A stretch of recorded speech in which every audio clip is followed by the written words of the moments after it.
तर बघू आपण disorders of intelligence. Psychiatric illness झाल्यानंतर त्याचा परिणाम इंटेलिजन्सवर पण होत असतो. इंटेलिजन्स म्हणजे बुद्धी, एक प्रकारे आपला IQ. जे कामं आपण, जे फंक्शन्स आपण बुद्धी वापरून करतो, जसं नाही का, कोणाला किती पैसे द्यायचे, कसा हिशोब ठेवायचा नाही का, किंवा कुठलं डिसिजन घेताना पण बुद्धी वापरतो आपण. इंटेलिजन्स सगळीकडे वापरतो आणि तेव्हाच आपण आपले डेली रुटीन करू शकतो. जेव्हा इंटेलिजन्स डिस्टर्ब होतो तेव्हा किती डिफिकल्टी वाढत असतील पेशंटच्या. Mental retardation is a subnormal level of intellectual functioning. It is of several grades, mild, moderate, severe and profound. Mental retardation म्हणजे मतिमंद जे लोक असतात, बुद्धिमंद होऊन जाणे एक प्रकारे. मती म्हणजे बुद्धिमंद होणे, त्याला मेंटल रिटार्डेशन म्हणतात. तर मेंटल रिटार्डेशन बघायला मिळतं आपल्याला पेशंटमध्ये. मग त्याचे वेगवेगळे ग्रेड आहेत. काही माइल्ड MRच्या केसेस असतात, काही मॉडरेट असतात.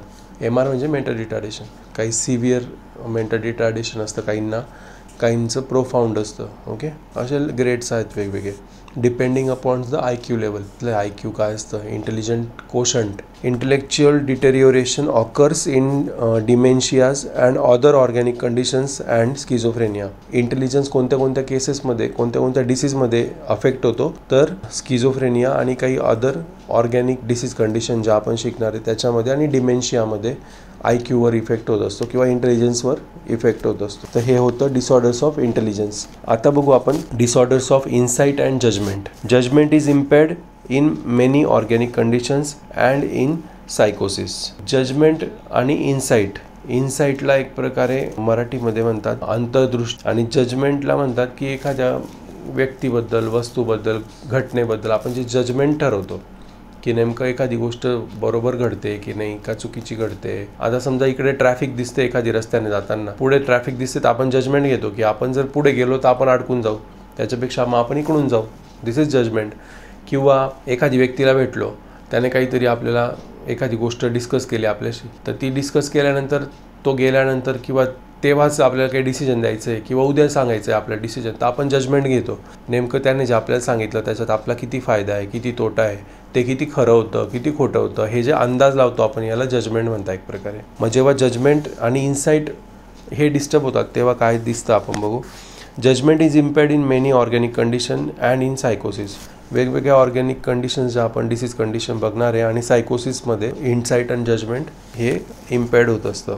It is usually intact in न्यूरोसिसमध्ये. आता सायकोसिस काय, न्यूरोसिस काय, हे आपण पुढे शिकणार आहे. सायकोसिसच्या केसेसमध्ये जजमेंट इम्पेअर्ड होतं, न्यूरोसिसच्या केसेसमध्ये जजमेंट इम्पेअर्ड होत नाही, ते राहतं, इंटॅक्ट राहतं. ओके. आणि insight is the patients awareness of his disability.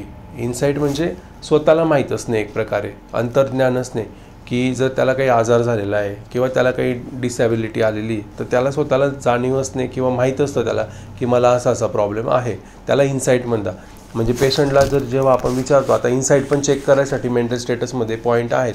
Judgement कसं चेक करायचं, पेशंटमध्ये जजमेंट आहे का नाही आहे, म्हणजे प्रेझेंट आहे का अब्सेंट आहे, इन्साईट प्रेझेंट आहे का अब्सेंट आहे, कसं ओळखणार पेशंटला. मग आपण विचारणार, तुम्हाला माहिती का तुम्ही कुठे आहे, इथे का आहेत तुम्ही, तुम्हाला काय त्रास होतो आहे, तुम्ही कोणते मेडिसिन घेत आहे. मग पेशंट जेव्हा सांगतो की हो मला सायकॅट्रिक प्रॉब्लेम झालेला आहे आणि मी मेंटल हॉस्पिटलमध्ये सायकॅट्रिक ट्रीटमेंट घेतो आहे, असं जेव्हा पेशंट सांगतो तेव्हा आपण म्हणणार की त्याचं इन्साईट प्रेझेंट आहे. पण तो सायकॅट्रिक हॉस्पिटलमध्ये आहे, सायकॅट्रिक ट्रीटमेंट घेतो आहे, आणि तो जर सांगतो मी फॉरेनला आहे, असं जर उत्तर देतो, याचा अर्थ त्याचं insight absent. There are several grades of insight. जसं आता मेंटल रिटार्डेशनचे ग्रेड होते माइल्ड, मॉडरेट, सिव्हिअर, तसं इन्साईटचे पण ग्रेड्स असतात. When there is total lack of insight, the patient denies any illness and need for treatment.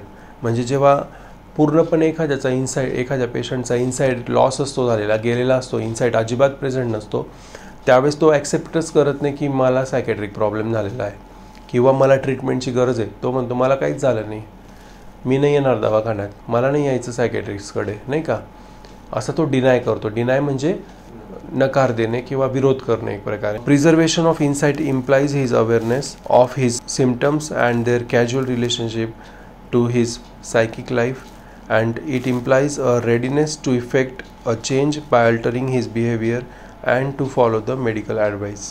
म्हणजे जर एखाद्यामध्ये इन्साईट असेल थोडाफार जागृत, तर त्याला आणखी प्रिव्हेंट जर केलं तर मग त्याला कळतं की बुवा आपल्याला काहीतरी प्रॉब्लेम आहे झालेला, हे नॉर्मल नाही आहे आपण जे वागतोय, आपल्याला ट्रीटमेंटची गरज आहे, आपल्याला सायकॅट्रिस्टची गरज आहे. मग काही लोक स्वतःहून पण जातात सायकॅट्रिस्टकडे जर इनसाईट प्रेझेंट असेल तर. पण इनसाईट पूर्ण लॉस असेल तर तो ॲक्सेप्टच करत नाही. ओके, तर हे होते disorders of insight and judgement.